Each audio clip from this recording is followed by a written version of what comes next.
सब झुग्गियां हैं जहां बीजेपी के नेता रात में रुकते थे, इनके घर खाना खाते थे और बड़े बड़े वादे करते थे। तो मुंह फेर लेते हैं, क्या करे हो, क्या बोली सुन रहे हो? ये मकान आपके ही बचाने के लिए आए। कुछ ना हुआ, पानी नहीं आ रही है, साला की बात खराब है। अब मर जाए सब, पानी भी डूब जाए, डूब जाए, टूट जाए साला। इसी में सबको परेशानी है, जब सबको आग लगी है, जल जाए सब वोट लेने के लिए सब दौड़ के आते हैं और कुछ करने के लिए नहीं आते हैं। आज जगह जगह पर वजीरपुर देखिए, मद्रासी कैंप देखिए, सुंदर नगरी देखिए, जगह जगह पे दर्जनों झुग्गियां तोड़ दी गई हैं। पानी आता ही नहीं, पानी के लिए रोज लेडीज दौड़, लेडीज को शक्ल देखो, फोटो खींच के लगा लो सबको। पानी के जाओ ऐसे में जल बोर्ड में कहते जाओ कि उसका पास जाओ, झाड़ू लगा पास, वो जा तुम्हारे को पानी मिलेगा, ये जब पानी नहीं मिलेगा। जो जमीन, सुनिए मेरी बात, जो जमीन सरकारी है वो जमीन हमारी है। इसी देश के नागरिक हैं हम, कहीं विदेश से नहीं, फॉरेन कंट्री से नहीं आए। जो भारत का रहने वाला है उसकी मिट्टी है। कि ये लड़ाई गरीबों की है, ये लड़ाई गरीबों के रोजगार बचाने की है, उनकी झुग्गी झोपड़ी बचाने की है। तो पूरे दिल्ली की गरीब एकजुट होकर के अपने हक की लड़ाई लड़े। जो चुनाव जीतने के बाद मेरा हमेशा एक ही चीज़ है कि मैं अपने जनता के प्रति हर मिनट हर घंटे साथ खड़ा हूँ और उनका संकट, उनके ऊपर समस्या, तो उस संकट और समस्या को मैं खुद ही निजी अपने ऊपर समझता हूँ और मेरे रहते यहाँ पर ऐसा कोई चीज़ नहीं हुई जिससे इन लोगों पर कोई संकट आए। गरीबों को सहारा था कि अरविंद केजरीवाल जी हमारे बीच में आएंगे, 10 साल महिलाओं के लिए बस फ्री, बिजली फ्री। अब बिजली लाइटें कट रही है और इनको जमीनें बिल्डरों को बेच रहे हैं। अभी तक इनका है कि गरीबी हटा के झुग्गियां तोड़ो और जगह बिल्डरों को बेचे।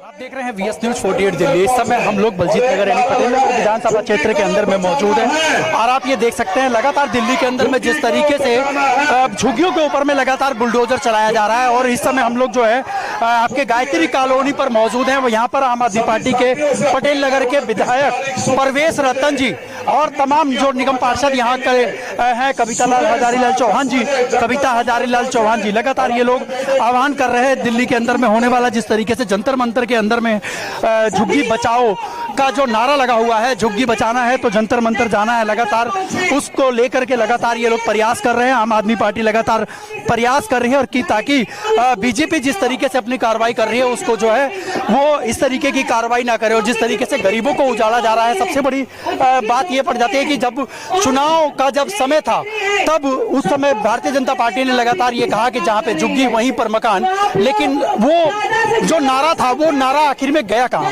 ये सबसे बड़ा सवाल इस समय उठता है। और इस समय जो है आप देख सकते हैं तमाम जो है वो लोग जो है इस समय यहाँ पे पहुंचे हुए हैं, जो आम आदमी पार्टी के लगातार ये लोग पहुंचे हुए हैं और कहा जा रहा है कि जंतर मंतर आप लोग पहुंचिए। यहीं पर इस समय हम लोग जब गायत्री कॉलोनी पर यहाँ पर मौजूद रहे तो मौजूद होने के बाद में इस समय तमाम जनता जो है वो अपनी झुग्गी को बचाने के लिए लगातार जो आम आदमी पार्टी के लोग जो हैं वो लोग लगातार ये कह रहे हैं कि आप लोगों को जंतर मंतर पहुंचना है और जंतर मंतर जो है वो वहां पर पहुंच करके झुग्गी बचाई जाएगी। लेकिन दिल्ली के अंदर में जहां पर भी अगर देखा जाए तो कहीं पर भी झुग्गी जो है वो बच नहीं पाई है, चाहे कितने भी वहां पर नेता पहुंचे हों या चाहे यूं कहूं कि कितने भी लोग आकर के बुलडोजर के आगे लेटे, लेकिन फिर भी उसके बावजूद भी झुग्गियां नहीं बच पाई।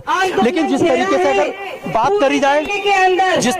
बात करी जाए तो क्या लगता है कि जब जंतर मंतर पे लोगों का जो भराव होगा, जनता वहां पे पहुंचेगी, झुग्गी वाले लोग जब वहां पे पहुंचेंगे तो क्या यहाँ की झुग्गियां जो है या दिल्ली की झुग्गियां जो है वो बच पाएंगी, ये अपने आप में एक बड़ा सवाल है। बाकी लोगों के साथ में हम लोग जुड़ेंगे और जानने की जरूर कोशिश करेंगे। झुग्गी बचाना है, जंतर मंतर तो अपना झुग्गी बचाना है, गरीबों का रोजगार बचाना है, जंतर मंतर जाना है, झुग्गी झोपड़ी एकता जिंदाबाद, गरीब एकता जिंदाबाद, गरीब एकता जिंदाबाद।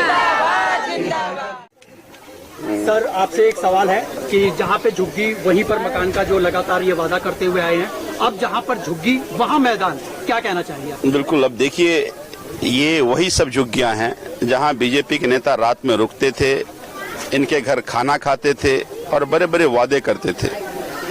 गारंटी कार्ड देते थे कि झुग्गी बरकरार रहने की गारंटी है।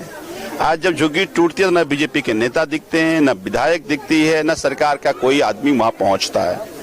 आज जगह जगह पर वजीरपुर देखिए, मद्रासी कैंप देखिए, सुंदर नगरी देखिए, जगह जगह पे दर्जनों झुग्गियां तोड़ दी गई हैं। सर जिस तरीके से माननीय सीएम जी है वो लगातार ये कहते हुए नजर आ रही हैं कि इसके अंदर में हमारा कोई कसूर नहीं, जो कोर्ट का निर्णय है हम उसके ऊपर। तो ये जो बरसों से झुग्गियां हैं, बरसों से झुग्गियों में तो कोई आंच नहीं आई।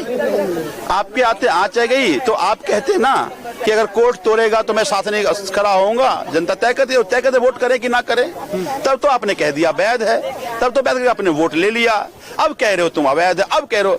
और इतने ही कोर्ट को मानते होते तो सुप्रीम कोर्ट के संविधान पीठ ने फैसला किया था कि जिस सरकार चुनी हुई सरकार पर शक्ति होना चाहिए, तो अपना रास्ता बदल दिया। सर क्या लगता है कि जो अदर पार्टियां हैं उन लोगों का वोट बैंक हटाया जा रहा है? बात वोट बैंक की नहीं है, ये सब लोग भी कई जगह झुग्गियों के लोगों ने बीजेपी को वोट किया है। सरकार ऐसे तो नहीं बनी है ना, लेकिन आज जिसने वोट किया आज उसका घर इसलिए नहीं उजाड़ रहे हो कि कोई आप वोट बैंक या तमाम तरह के ख्याल आपके मन में, आप इसलिए हटाना चाह रहे हो कि इनकी झुग्गी को तोड़कर हम बड़े बड़े उद्योगपतियों को ये जगह दे दें, ताकि उद्योगपति अगर बड़ा होगा तो वो अपने बड़े होंगे। 29 तारीख को जिस तरीके से जंतर मंतर पे एक बहुत बड़ा प्रदर्शन है पूरे दिल्ली के अंदर में, झुग्गी वाले वहां पर पहुंचने वाले हैं, सर क्या कहना चाहेंगे उनसे? बिल्कुल, मैं सबसे अपील करता हूँ कि ये लड़ाई गरीबों की है, ये लड़ाई गरीबों को रोजगार बचाने की है, उनकी झुग्गी झोपड़ी बचाने की है। तो पूरे दिल्ली की गरीब एकजुट होकर के अपने हक की लड़ाई लड़ने के लिए 29 तारीख को 9 जंतर मंतर पर आएंगे। धन्यवाद सर, आपका बहुत बहुत स्वागत है हमारे इस चैनल पर। और ये क्षेत्रीय चैनल है जिसके अंदर में क्षेत्र के लोग आपको सुनना चाहते हैं। झुग्गी बचाओ और जिस तरीके से आपने आज ये अभियान जो लगातार चल रहा है आम आदमी पार्टी की तरफ से, आप 29 तारीख को जो है वो जंतर मंतर पर है। अपने पटेल नगर की जनता के अंदर में जितने भी लोग यहाँ पर झुग्गी वाले हैं, अधिकतर तो सभी लोग झुग्गी वाले हैं, तमाम जनता यहाँ पर, क्या कहना चाहेंगे आप उन लोगों को जो इस समय वीडियो को आपको देख रहे हैं? देखिए, मैं लगातार पहले भी कहता रहा हूँ और जो चुनाव जीतने के बाद मेरा हमेशा एक ही चीज़ है कि मैं अपने जनता के प्रति हर मिनट हर घंटे साथ खड़ा हूँ और उनका संकट, उनके ऊपर समस्या, तो संकट और समस्या को मैं खुद ही निजी अपने ऊपर समझता हूँ और मेरे रहते यहाँ पर ऐसा कोई चीज़ नहीं हुई जिससे इन लोगों पर कोई संकट आए। सर अगर जिस तरीके से आपने देखा होगा कि तमाम जगह पे वहाँ पे भी नेता लोग पहुंचे, लेकिन वहाँ पर भी झुग्गियों के ऊपर बुलडोजर चला दिया गया, क्या कहेंगे आप इस पर?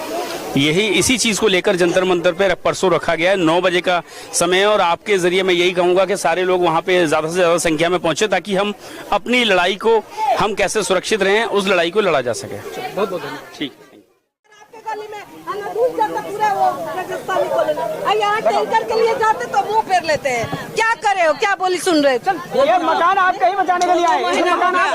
अगर कल को झुग्गी टूट जाएगी फिर क्या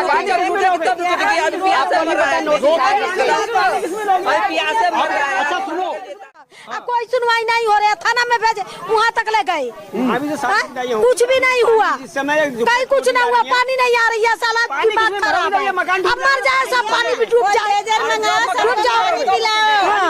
डूब जाए टूट जाए, साला इसी में सबको परेशानी है। जब सबको आग लगी है, जल जाए सब वोट लेने के लिए सब दौड़ के आते हैं और कुछ करने के लिए नहीं आते हैं। पानी आता ही नहीं, पानी के लिए रोज लेडीज दौड़, लेडीज को शकल देखो, वहाँ फोटो खींच के लगा लो सबको, हाँ रोज फोटो वहाँ लगा लो, फोटो खींच के और लेडीज के निहारते रहो, लेडीज प्रवेश रही पानी के जाओ ऐसे में जल बोर्ड में कहते जाओ कि उसका पास जाओ, झाड़ू लगा पास, वो जा तुम्हारे को पानी मिलेगा, एजा पानी नहीं मिलेगा। आज के आदमी बस प्यासे मर जाता है आदमी, पानी के चलते वो दिन हम गिर गए तो हमारा हाथ टूटने से बच गया। आप देखे थे ना वो दिन कैसे गिर गए थे, पूरा हालत से, पानी भी नहीं मिला, हाथ भी टूट जाता। पहले पानी मिल रहा था, अरे पहले पानी मिल रहा था, अब पानी पानी मिल रहा था। हाँ जी केजरीवाल के आने से पानी बनना हो गया। बस कभी पानी का ऐसे के बच्चे पानी भी न 20 रुपए का बिस्लहरी कीन के आता था, खाना बनता है, तो कितना आएगा पानी? कितना? जहां बलजीत नगर में हम आए हैं, ये वो महिलाओं का दर्द है जहां झुग्गी तोड़ने का आदेश हुआ है। ये रेखा गुप्ता जी जो दिल्ली की सीएम बनी है, आज बलजीत नगर के निवासी उनसे बहुत दुखी और परेशान है। उनका कहने का मतलब यह, जब से दिल्ली सरकार बीजेपी की आई है तब से हम लोगों को पानी मुहैया नहीं हो पा रहा है, और तो और हमारी झुग्गियों का तोड़ने का भी आदेश आ चुका है। अब बताइए रेखा गुप्ता जी, हम लोग कहाँ जाएंगे? बलजीत नगर में हम वर्षों से रह रहे हैं, जबकि अरविंद केजरीवाल की सरकार थी तो हमें खूब पानी मिल रहा था और आज तक झुग्गी तोड़ने का आदेश भी कभी ऐसा नहीं हुआ। आपने कहा था कि जहां झुग्गी वहां मकान, परंतु यहां तो ये आपका ये कहना हो गया कि जहां झुग्गी अब वहां मैदान। कहना चाहोगे जहां झुग्गी वहीं पे मकान की वादा करने वाले भारतीय जनता पार्टी अब जहां झुग्गी वहीं मैदान कह रही है, क्या करते हैं आप? सर यहाँ पे झुग्गी तो है नहीं है, वैसे ऑलरेडी मकान है और कॉलोनी है हमारी। अच्छा, उनकी नजर में तो ये झुग्गी है ना? झुग्गी कहाँ से? लोगों ने अपना मेहनत से पैसा लगाया है। जो जमीन, सुनिए मेरी बात, जो जमीन सरकारी है वो जमीन हमारी है। इसी देश के नागरिक हैं हम, कहीं विदेश से नहीं, फॉरेन कंट्री से नहीं आए। जो भारत का रहने वाला है उसकी मिट्टी है ये। अच्छा, न कोई सरकारी नहीं है, ये अपनी जेबें भरने के लिए गरीबों को हटा रहे, दिल्ली से गरीबी खत्म कर रहे हैं। अब अभी तो 27 साल के बाद आए हैं और 27 को उल्टा क्या होता, 72 साल नजर नहीं आएंगे सत्ता के अंदर। क्या बात कर रहे हो? तो रेखा गुप्ता जी तो कह रही है कि नहीं आएंगे। जमीन है वो कोर्ट ये कांग्रेस की वजह से सत्ता में आ पाए। 3-4 हजार वोटों का हर सीटों पे फर्क रहा, जिसके कारण ये आगे गलती से कांग्रेस ने इनको हरवाया आम आदमी पार्टी को। नहीं तो सत्ता में अगर दोनों बराबरी की टक्कर होती ना, लगता है कि इस बार विधानसभा में हारने के लिए कांग्रेस जिम्मेदार है, आम आदमी पार्टी? बिल्कुल बिल्कुल बिल्कुल कैसे, कैसे? नई दिल्ली की सीट आप देख लीजिए। अच्छा, दीक्षित वहाँ पे 4000 वोट काटा और बीजेपी 4000 वोट से केजरीवाल जी ने हारे वहाँ से। 4000 का डिफरेंस था और वहाँ पर 4000 का। और सीटें आप उठा के देख लीजिए, किसी भी 1000 का, मनीष सिसोदिया की सीटें देखो, 1000 का फर्क था। 1000 का फर्क हुआ। वहाँ पे कांग्रेस ने मारा 1600-1700 वोट मार दिया, वोट काट दिया। अगर वही केजरीवाल का टक्कर होता, 1600 वोट आता तो वहाँ पे सीटें सारी 18 सीटें निकलती, आम आदमी पार्टी की सरकार बनती। इसलिए गरीबों को सहारा था कि अरविंद केजरीवाल जी हमारे बीच में आएंगे। 10 साल महिलाओं के लिए बस फ्री, बिजली फ्री, अब बिजली लाइटें कट रही है और इनको जमीनें बिल्डरों को बेच रहे हैं। अभी तक इनका है कि गरीबी हटा के झुग्गियां तोड़ो और जगह बिल्डरों को बेचें और बेच के और अपने अपने जो बैठे हुए बड़े बड़े उद्योगपति उनके साथ डील करके पैसा कमाएं। तो मेरे कहने का मतलब ये है, सब लोग को जंतर मंतर पे या तो रेखा गुप्ता जी को इस्तीफा देना चाहिए कि सारे उत्तरांचल के लोग, यूपी बिहार के लोग, सारे राजस्थान के लोग, सारे गरीब वर्ग के लोग दिल्ली आते हैं कमाने के लिए, अपना झोपड़ा बना लिया, उन्हीं झोपड़े को आप सफाया कर रहे हो और हमारे उत्तरांचल के लोगों से वोट मांगने आते हो, घरों में बैठते हो आप कि हम आपके लिए काम करेंगे। इलेक्शन से पहले मोदी जी ने क्या कहा था कि कोई झुग्गी नहीं टूटेगी। मीडिया पे प्रधानमंत्री जी ने आश्वासन दिया था कि दिल्ली के अंदर कोई भी झुग्गियां नहीं तोड़ी जाएंगी। तो हमारे प्रधानमंत्री जी से ये देखना चाहिए, प्रधानमंत्री जी को, कि अब क्या हो रहा है। अपने मुख्यमंत्री से पूछिए, मोदी जी को पूछना चाहिए। मुख्यमंत्री जी ने तो बोल दिया ना कि मेरा किया धरा नहीं है, ये सारा कोर्ट ने निर्णय ले रखा। कोर्ट का कोई निर्णय नहीं है, सारा साठ गांठ है, गरीबों घटा। पहले क्या कोर्ट नहीं था? तो आपका कहने का मतलब है जहाँ झुग्गी, पहले कोर्ट नहीं था। जब जहाँ झुग्गी वही मैदान होगा? मैदान नहीं होगा, जहाँ झुग्गी है मोदी जी का नारा है कि वही मकान होगा। अरे किसका मकान होगा? जिस झुग्गी वालों का। तो कहाँ दे रहे हैं बताओ तो। मोदी जी को जनता, सब समय आने दो, सब रेखा गुप्ता जी को, मोदी जी को सबक सिखाएगी। जनता को इतने पागल नहीं बैठी हुई है। सर जी अभी 5 साल के अंदर पूरा 4 साल बाकी है, 4 साल 6 महीने। कुछ नहीं होगा, कुछ भी कर ले जनता के साथ। अगर जनता के साथ अच्छा ही करेंगे, दोबारा सत्ता में आएंगे ना तो नहीं आने वाले।